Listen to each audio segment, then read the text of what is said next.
Okay, so welcome to the meditation hut. We've been running this now for about 2.5 years. My name is Kesava, for those who haven't met me before. We have a retreat centre in the Otways, around about half an hour from here. Krishna's Otway retreat, Hare Krishna Valley. And we run retreats there regularly. And then people asked us in this area to begin a meditation night. So we've come here to Torquay, which is the place to be, to run meditation nights, to teach people about our philosophy and our way of life, like that. So my mother, this is her house, which is now transformed temporarily into the meditation hut. People come here sometimes not sure what to expect. They think it's like a hut or something, but we just gave it the name. But it's actually just my mother's house. That's her wandering up and down the corridor, if you haven't met her yet, Jennifer. So she's very gracious. She allows us to come and use her house on a regular basis. So tonight we'll speak a little bit about our tradition, our style of meditation, our form of meditation, what we do, how we do it. If you have any questions, you can ask like that. We'll go through different things. So we'll begin with a quote from Albert Einstein. Has anyone heard of Albert Einstein? I think you're all familiar with Albert Einstein, very famous personality. So he said, actually there's many quotes, I'll probably use more in the future as well, many quotes from Albert Einstein, which are very interesting, very insightful. He was a very intelligent man, actually.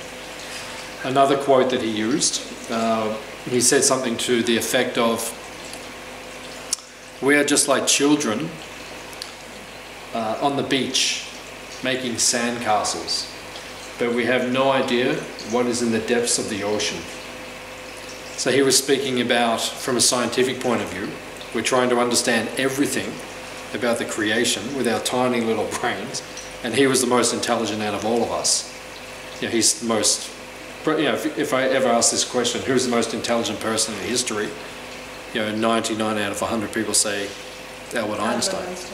Incredibly intelligent personality. But he said, we're just like children, we're just playing with a bit of sand. We have no idea, really, about the creation, how powerful it is and what is out there. So, another quote, which I found from him. What is right is not always popular, and what is popular is not always right. So I suppose most of us would agree with that, especially in the context of this modern world that we're living in right now. The people who are leading the world right now, we have a few famous ones. They had a meeting a couple of days ago. A few of the boys got together and had their meeting. As Albert's saying, what is popular is not always right. So people these days, unfortunately, the way modern society is going, at least from the point of view that I can see, modern society is going in a very particular direction, but just because everyone's doing it doesn't mean it's right. And I think that's what's going on. I think many people are beginning to wake up to that now. That just because society is going a particular way doesn't mean it's good. And we're not seeing that it's actually improving. We're not seeing that individuals are becoming happier and more peaceful. We're not seeing that society as a whole is becoming happier and more peaceful. It's tending to becoming a little bit more turbulent and chaotic at this point in time. So there's a few people on the planet who are in the other category. They're right, but they may not be popular. And we see in history, many people have come to teach us. There has been many great teachers over the centuries, and they've come to this earth and they've taught us, but they weren't always so popular. One famous example I can think of, what was his name? It's about 2,000 years ago. Israel, was it? What was his name? Jesus, that's right, Jesus. Jesus of Nazareth, right? He wasn't particularly popular. Now read the history, he wasn't a particularly popular person. Was he right? No, I think so. I think if you study much of what he says, he was correct. But was it popular? Yeah. What did they do to him? What was the masses actually decided, no, we should do away with him. Right? Then 2,000 years later, everyone's still following his teachings. That's the power of the personality. So this happens over history, and it's happening right now. There's many people in this world who do understand the truth, who have the right vision and the right understanding, but unfortunately, it's not so popular, because the modern world's a little bit off track at this point in time. So, our form of meditation is an ancient form of meditation. And at least in my life, I understand that to be happy, we need to follow ancient teachings. And when we follow ancient teachings, we get a positive result in our life. So we're taking from the tradition I follow, it's very ancient. It's said to be around 5,000 years old. And I've been following these teachings for around about 30 years now. And I'm finding the positive benefit of doing this style of meditation which we practice. So we see all over the world, in all the ancient traditions, they followed meditation or practices for thousands of years. So all over the world we're seeing they come in different forms and they have different names, but there are many different styles which are there. The Buddhist style of meditation, the samatha, the chakra, which is coming from ancient India. Kundalini, I met someone recently who is practicing Kundalini Yoga or meditation, like that, raising the prana, similar to the chakra style of meditation. Mantra meditation, that's the one that we're doing. Pranayama means to control your breath, we'll do some of that tonight. And then all the moving meditations like the Qigong and Tai Chi and yoga and all these different types of meditation. So you'll see in all the ancient cultures people practice these different types of meditation, and we do on a daily basis. Right? We make it part of our day. Even the most important part of our day is our meditational practices. And when you focus on that, then everything else in the day becomes balanced and whole. And you get so much more, you become so much more productive actually. In our tradition, we meditate for about 2 hours a day. One of our gurus, I heard that he was asked recently, and they said, how can you meditate for 2 hours a day? That's such a big commitment. And his answer was, how can you not meditate for 2 hours a day? Because by doing that, you become, he was explaining, you become so much more productive in the rest of your day. You get so much more done because you're so focused and centered and balanced. Everything else just is at your fingertips, it falls into place. Whereas many people these days, unfortunately, because they neglect things like meditational practices and mindfulness practices, and then find it hard to get things done and achieve things to the highest level of their capacity. So we recommend that everyone practice some meditation on a daily basis, if you can. Even 5-10 minutes, you get the benefit. So, what is the goal of our meditation? Why do we do it?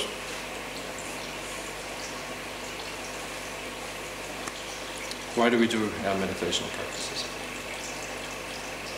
As it says here.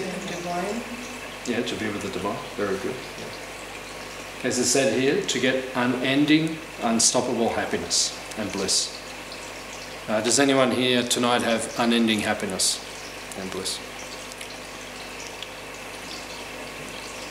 Okay, no one. Okay, the next question is it possible? Yes. It is possible. Some people say yes.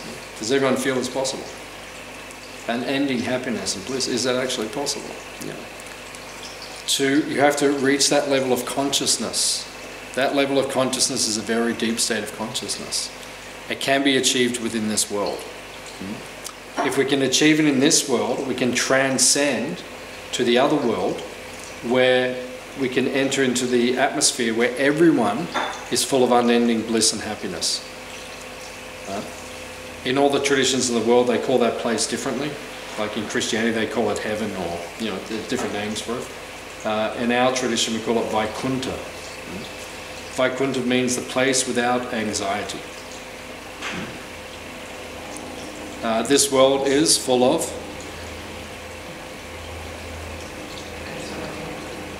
anxiety. Has anyone here experienced anxiety in the last 24 hours? Many times. Yeah, once or twice. Last 5 minutes? Last 30 seconds. This world is full of anxiety. Now, how do we rid ourselves of anxiety? We have to change our consciousness. Now, when you change your consciousness, you can transcend that anxiety. It's not that anxiety will not be there, but we will not identify with it. And if we can fix our consciousness to a higher level, then we can, in our next life, we can go to the place where there is no anxiety. Basically, the world we're in now was a wrong turn. You know, sometimes you're driving somewhere, you take the wrong turn, you end up somewhere where it's not where you plan to be, and it may not even be such a nice place. So that's what this world is. Originally, we were in the spiritual dimension according to the ancient teachings of India, but we took a wrong turn and we came into this world, and now we're enjoying ourselves like anything. We're perfectly happy and blissful. And we come to the meditation hut to find out how to get back to where we came from originally. So it's a different place, but to get there means we have to change our consciousness. What traps us in this world? What keeps us bound in this world? Right? Attachment. We're attached to so many things in this world.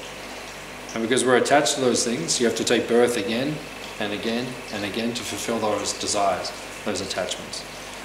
I think most people believe in reincarnation these days, around the world. Hands up if you believe in reincarnation.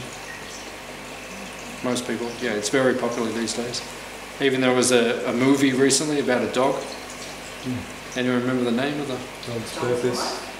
Dog's Purpose, or Dog's Life? Dog's Purpose, wasn't it? Yeah. Dog's Purpose, Dog's Life, or something. Something like that, yeah. Anyway, a mainstream movie coming out of Hollywood, and it's all about a dog that kept taking birth into different species. Right? It can remember the previous life. Oh, in my last life I was this kind of dog, then I was this kind of dog, and finally comes back to its master, and then it was like, it's an interesting concept. It's becoming mainstream now. People understand these concepts. So, according to how we act, that will lead us to our next birth. In our tradition, we don't want to be born again. We want to transcend and go back to the higher dimension, the spiritual world, heaven, however you want to call it. We call it Vaikuntha, a place where there's no anxiety. That's where I want to go. Because in Torquay there is anxiety. Okay, not in this house, but I know of any other. Everywhere there's anxiety. Doesn't matter where you go. No? Even Bali, even Hawaii, even Jamaica, all the beautiful places in the world, there's still anxiety there. You can't avoid it, it's there. So that's the nature of this world. Whereas in the other world, so by practicing these meditational practices, we're trying to prepare our consciousness to go back to the higher destination. Unless we're clear about what our practice is for, then we can't get to where we're desiring to go. Many people, they practice meditation these days, but they're not clear about what it is they're actually trying to achieve. Some people come to me and they say, oh, I meditate just to be peaceful. But peace of mind is just a byproduct of meditation. That's not the goal of meditation. Automatically you become peaceful. By practicing meditation, you will be peaceful. That's not the end-all, be-all. That I can just say, well, now I'm peaceful. But we want to prepare our consciousness to go to a much higher level of understanding. That's it. Please put your mobile phones in flight mode. Still is buzzing. Still is doing. That's it. Okay, so the result of our meditation. So this is from the Bhagavad Gita. Has anyone heard of the Bhagavad Gita? Ancient book of knowledge. Yeah, very powerful book of knowledge. We have a copy on the back table. Is the table? Yeah, on the back table. The Bhagavad Gita is, in India, it's considered to be like the Bible. It's like the ancient book of knowledge. I've been following the teachings of the Bhagavad Gita for 30 years. It's said to be 5,000 years old. A very powerful book of knowledge. In the sixth chapter is called Dhyana Yoga. The word Dhyana means meditation. So it means, yoga means to unite or to connect. So it means how to connect through meditation to the Supreme. So it's a powerful process which is spoken. So in the 4th verse it says, a person is said to be elevated in yoga when, having renounced all material desires, he neither acts for sense gratification nor engages in fruitive activities. So to develop in spiritual life, we need to get a guru. Just like in any field of knowledge, you need a teacher. Like if you want to understand brain surgery, right, you need a teacher. You need a doctor, a professor to teach you how to do brain surgery. Just like, you know, if I meet you and you say, well, I've got a brain tumor. And I say, no problem, I've read a book. Just come around my place Saturday, you know, I've got some free time. I'll work it out for you. Right? So you're going to say, well, who taught you? You say, no problem, I read a book. It doesn't work. You need a guide, you need a teacher. So in every field of knowledge, to become a carpenter, right, to become a school teacher, to become a yoga instructor, whatever it is you do, you need a guide, a teacher.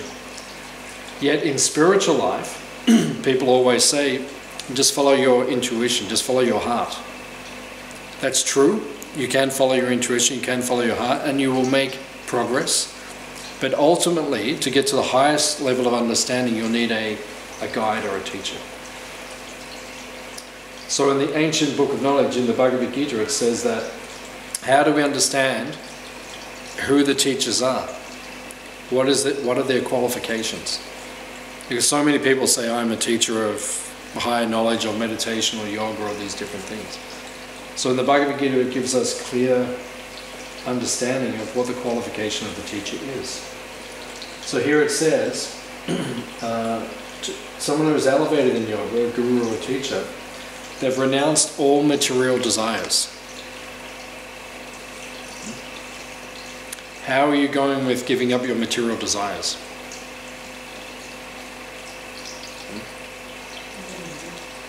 Most of us, that's all we do all day. We just think about our material desires. So how are you going to guide someone else, right, to transcend and to go a high level of consciousness if you're just absorbed in your material desires all the time? So here it is describing someone who's very elevated in consciousness. Someone who is beyond attachments just in this world, who has a higher spiritual attachment. And then it says, one who doesn't act for sense gratification or engages in fruitive activities. Fruitive activities means I'm doing something just because I want something in return. Right? Just like hands up if you would go to work if you didn't get paid.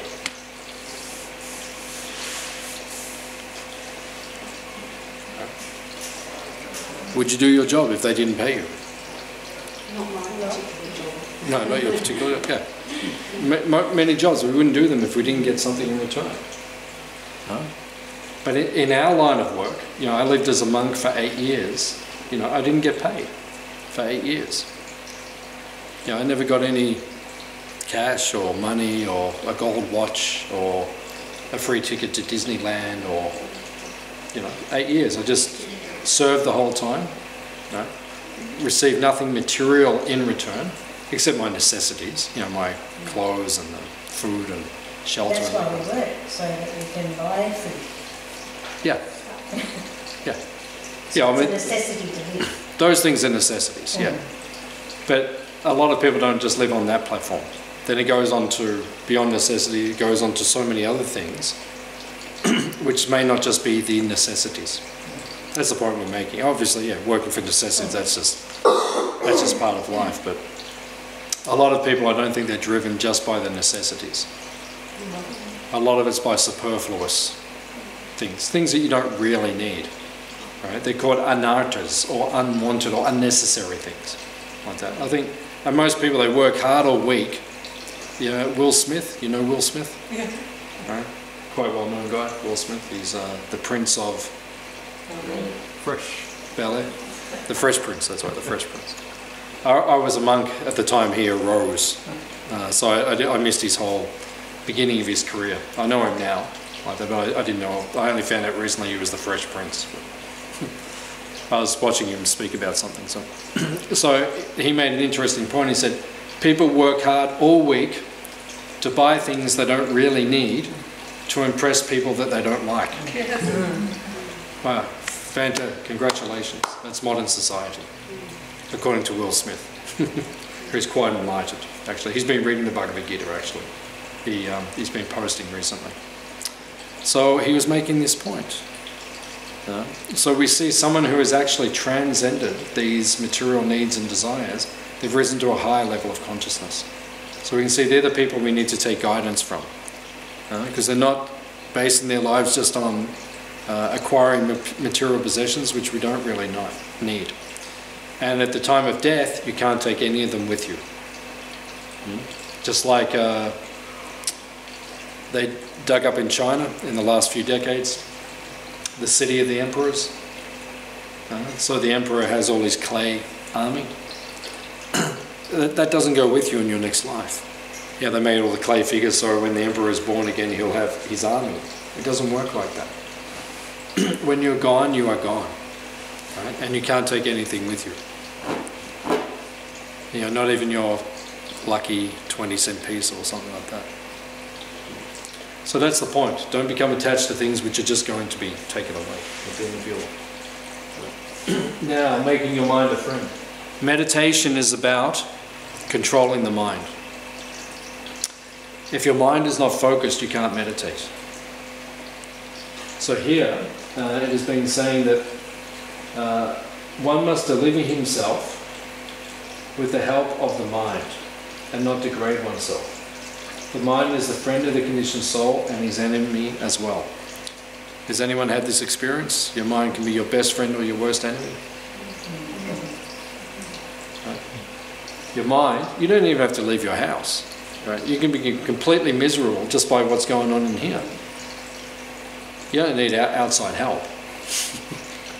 Some days it's just all about what's in there and you're totally miserable. Or, in there, if your mind's in the right frame of consciousness, you can be completely happy. Even in the most difficult situations, you can be completely happy and satisfied. It's all about the mind. So meditation is about bringing the mind under control. And the mind's an interesting personality. No? Hates one thing and loves another thing. It's called raga and dvesha in Sanskrit. Raga means attached, dvesha means averse. That's all the mind does all day. Oh, I like that, I don't like that. I like this person, I don't like this person. Right? Now it's really interesting to watch the mind because one day, a particular person in your life, your mind is completely controlled and infatuated by that person. The next day, they're the last person on this planet you would want to see.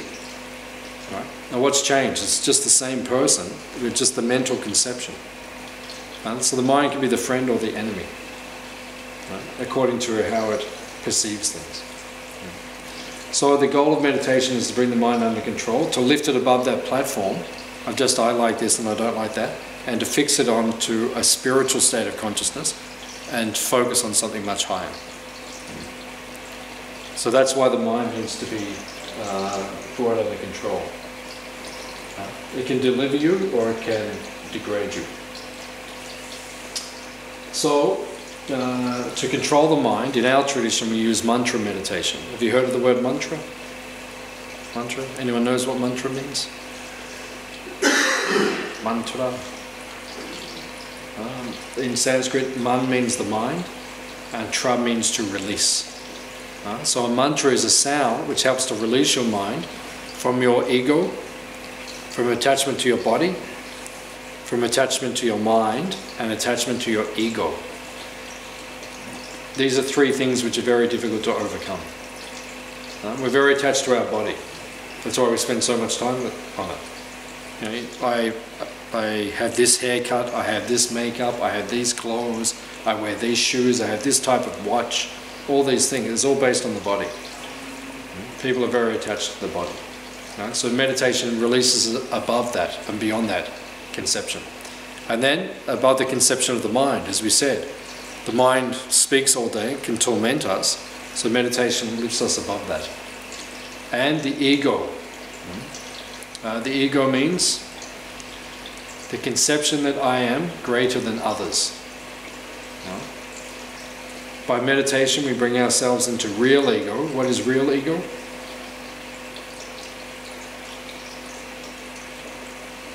The conception that I am the servant of others. That's our real ego, that's our real identity. I am the servant of everyone else. At the moment we're thinking, I am the master of everyone else. Maybe not grossly like that, but if you analyze the way we act sometimes we have this kind of conception in our behavior. It's a psychological conception that we have. Sometimes it's very obvious, and other times very subtle, but it's there. Instead of just being a pure servant of others. So mantra meditation brings us up to this level of consciousness. So it can be done silently, individually, or congregationally. So we'll try everything tonight. We'll practice silent, we'll practice congregation and individually. So in our tradition we chant this particular mantra. This is our main mantra. It's the primary mantra. It's called the Hare Krishna Maha-Mantra. Maha means great. So it's a great mantra. You might have seen the Hare Krishnas chanting on the streets of the world. Yeah. So we do this chanting and it lifts us to a higher state of consciousness, connects us to God, to Krishna, makes us feel whole and satisfied, and makes you feel very blissful. Sometimes you see us dancing and chanting on the streets, looking very blissful. One time I remember when I was very young, I was chanting outside the theatre in Burke Street, Greater Union. I don't think it's there now, but it was in the past. And there was about 20 Hare Krishnas, and we're dancing and chanting on a Friday night, and I was dancing and maybe I was about 2 feet off the ground, just like blissful and just floating and dancing. And the security guard at the theatre, he came up and he came close to me and he leant over and he said, "I don't know what all you guys are on, but I'll buy 2 kilograms." Meaning there's so much bliss which is there. So when we chant we feel this bliss because it's a divine mantra, it's made of spiritual sound, the names of the divine, and it connects us to a much higher level of consciousness. So we'll do a bit of mantra meditation. So first of all we'll begin to meditate. Make yourselves comfortable. Close your eyes. And in the beginning we'll focus on our breath. So just concentrate on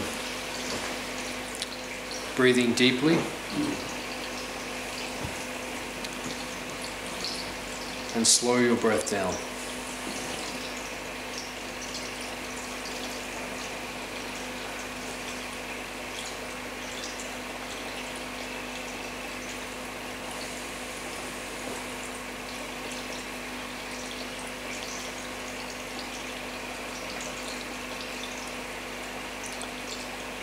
Breathing is directly connected to the mind.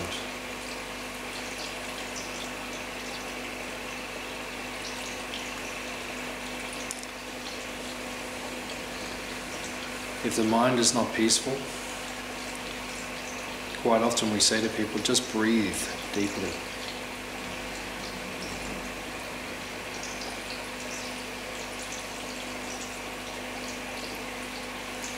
And by breathing deeply, the mind becomes balanced and peaceful.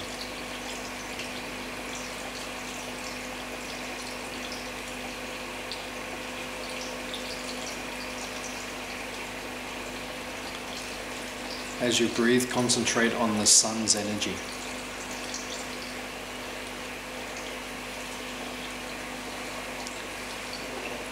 Concentrate on the warm light and heat coming from the sun.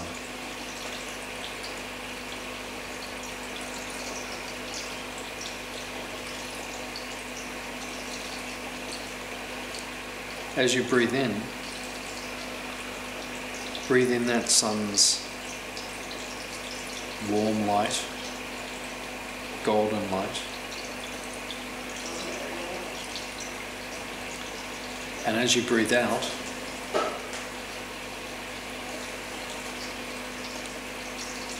breathe out all your negativity, your frustrations, your disappointments.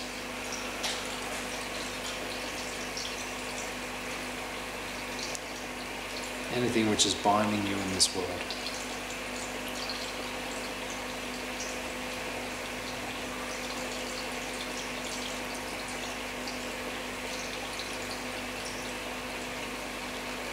As we breathe in, concentrate on the positive qualities which are essential to our nature.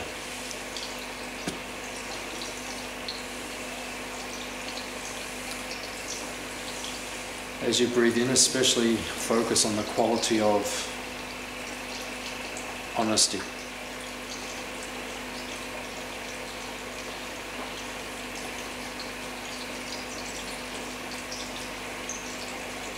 Concentrate on being honest with yourself, with those you're close to, with complete strangers.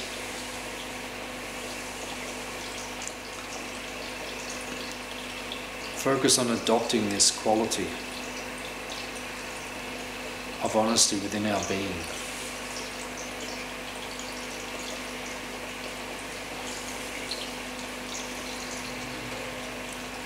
And as we breathe out the quality of falsehood,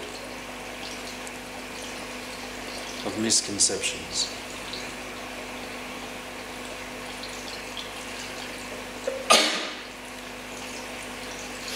Sometimes when we're not being honest with ourselves or with others, it's just because we're fearful. But breathe out that fear. Breathe out those negative emotions.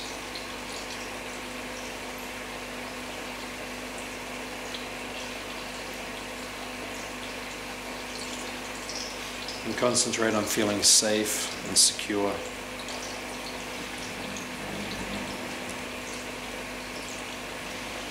And allowing yourself just to be honest.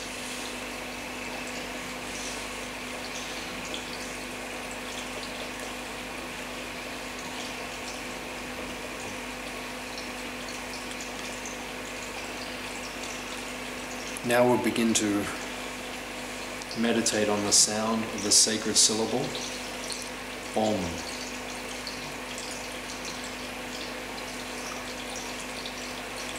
Om is used in meditational practices for thousands of years. And the sound vibration of Om is said to be the primeval sound in the universe. It's the sound which gives enlightenment. And it's the sound which holds all things together. And when meditated on it, it brings complete peace and harmony in the consciousness.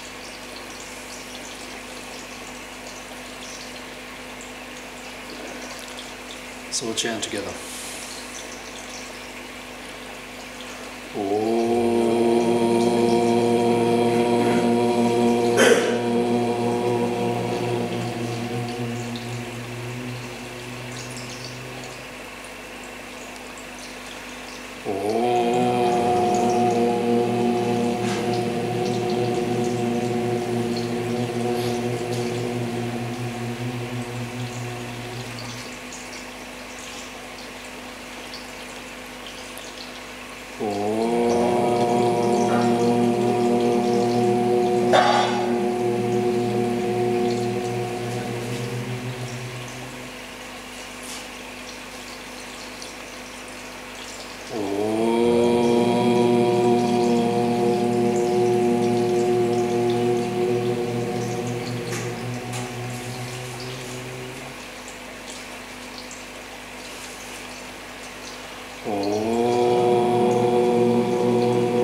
Now we'll practice chanting the Hare Krishna Maha-Mantra together. The Maha-Mantra is also like Om. It's a pure spiritual sound. And when we chant or meditate on that sound, it helps to bring that same peace and connection to the Supreme within our consciousness. So I chant this mantra for around 2 hours every day. Very powerful form of meditation. So we'll chant this one together also. Hare Krishna, Hare Krishna, Krishna Krishna, Hare Hare, Hare Rama, Hare Rama, Rama Rama, Hare Hare, Hare Krishna, Hare Krishna, Krishna Krishna, Hare Hare, Hare Rama, Hare Rama, Rama Rama, Hare Hare, Hare Krishna, Hare Krishna, Krishna Krishna, Hare Hare, Hare Rama, Hare Rama, Rama Rama, Hare Hare, Hare Krishna, Hare Krishna, Krishna Krishna, Hare Hare, Hare Rama, Hare Rama, Rama Rama, Hare Hare, Hare Krishna, Hare Krishna, Krishna Krishna, Hare Hare, Hare Rama, Hare Rama, Rama Rama, Hare Hare, Hare Krishna, Hare Krishna, Krishna Krishna, Hare Hare, Hare Rama, Hare Rama, Rama Rama, Hare Hare, Hare Krishna, Hare Krishna, Krishna Krishna, Hare Hare, Hare Rama, Hare Rama, Rama Rama, Hare Hare, Hare Krishna, Hare Krishna, Krishna Krishna, Hare Hare, Hare Rama, Hare Rama, Rama Rama, Hare Hare.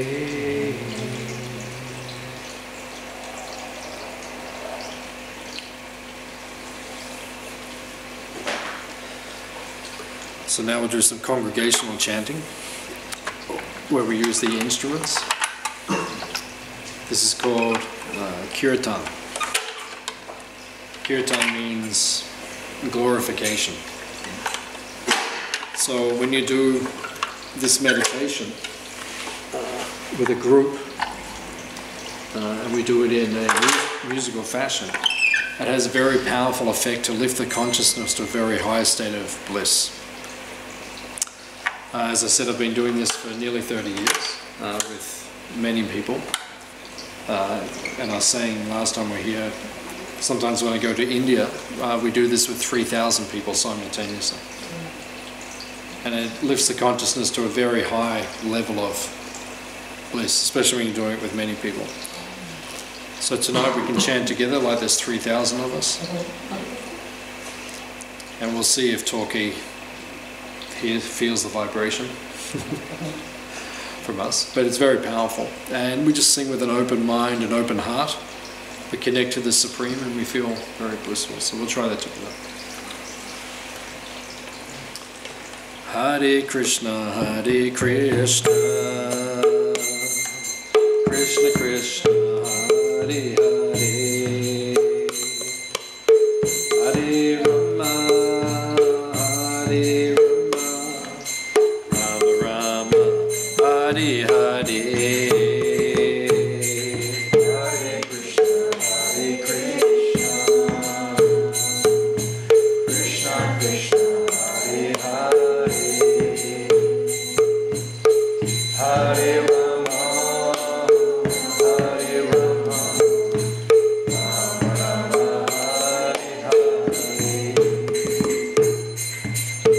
Krishna,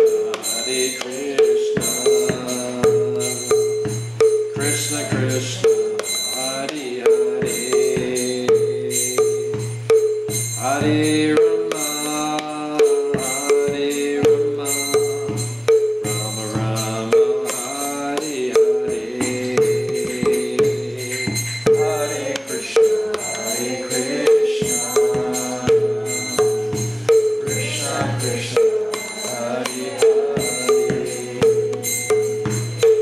Hare Rama, Hare Rama, Rama Hare Hare, Hare Krishna, Hare Krishna, Krishna Krishna, Hare Hare,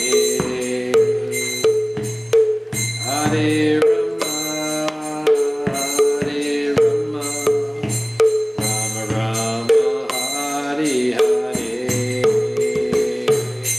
Hare Krishna, Hare Krishna, Krishna Krishna, Hare Hare, Hare Rama, Hare Rama, Rama Hare Hare, Hare Krishna, Hare Krishna, Krishna Krishna, Hare Hare, Hare Rama, Hare Rama, Rama Rama, Hare Hare,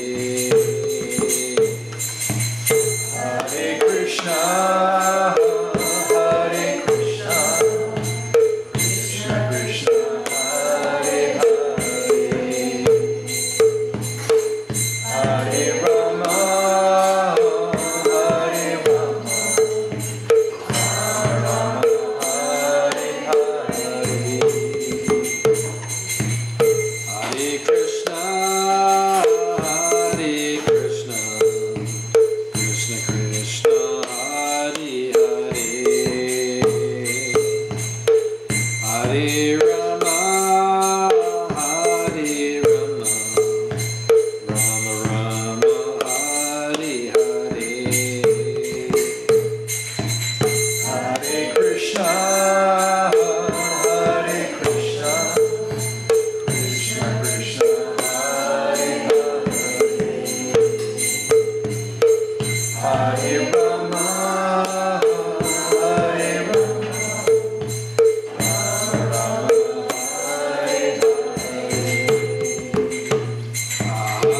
Krishna, Hare Krishna, Krishna Krishna, Hare Hare, Hare Rama, Hare Rama, Rama Hare Hare, Hare Krishna, Hare Krishna, Krishna Krishna, Hare Hare, Hare Rama, Hare Rama, Rama Rama, Hare Hare, Hare Krishna, Hare Krishna, Krishna Krishna, Hare Hare, Hare Rama, Hare Rama, Rama Rama, Hare Hare, Hare Krishna, Hare Krishna, Krishna Krishna, Hare Hare, Hare Rama, Hare Rama, Rama Rama, Hare Hare, Hare Krishna, Hare Krishna, Krishna Krishna, Hare Hare, Hare Rama, Hare Rama, Rama Rama, Hare Hare, Hare Krishna, Hare Krishna, Krishna Krishna, Hare Hare, Hare Rama, Hare Rama, Rama Rama, Hare Hare, Hare Krishna, Hare Krishna, Krishna Krishna, Hare Hare, Hare Rama, Hare Rama, Rama Rama, Hare Hare, Hare Krishna, Hare Krishna, Krishna, Hare Hare, Hare Rama, Hare Rama, Rama Rama, Hare Hare, Hare Krishna, Hare Krishna, Krishna Krishna, Hare Hare, Hare Rama, Hare Rama, Rama Rama, Hare Hare, Hare Krishna, Hare Krishna, Krishna Krishna, Hare Hare, Hare Rama, Hare Rama, Rama Rama, Hare Hare, Hare Krishna, Hare Krishna, Krishna Krishna, Hare Hare, Hare Rama, Hare Rama, Rama Rama, Hare Hare, Hare Krishna, Hare Krishna, Krishna Krishna, Hare Hare, Hare Rama, Hare Rama, Rama Hare Hare, Hare Krishna, Hare Krishna, hello, Krishna Krishna, Hare Hare, Hare Rama, Hare Rama, Rama Rama, Hare Hare, Hare Krishna, Hare Krishna, Krishna Krishna, Hare Hare, Hare Rama, Hare Rama, Rama Rama, Hare Hare, Hare Krishna, Hare Krishna, Krishna Krishna, Hare Hare, Hare Rama, Hare Rama, Rama Hare Hare, Hare Krishna, Hare Krishna, Krishna Krishna, Hare Hare, Hare Rama, Hare Rama, Rama Rama, Hare Hare, Hare Krishna, Hare Krishna, Krishna Krishna, Hare Hare, Hare Rama, Hare Rama, Rama Hare Hare, Hare Krishna, Hare Krishna, Krishna Krishna, Hare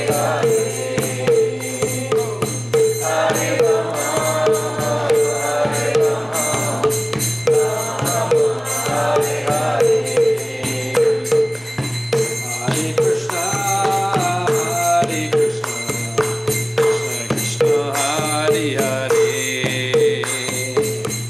Hare Rama, Hare Rama, Rama Rama, Hare Hare, Hare Krishna, Hare Krishna, Krishna Krishna, Hare Hare, Hare Rama, Hare Rama, Rama Hare Hare, Hare Krishna, Hare Krishna,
Thank you very much for your kind participation.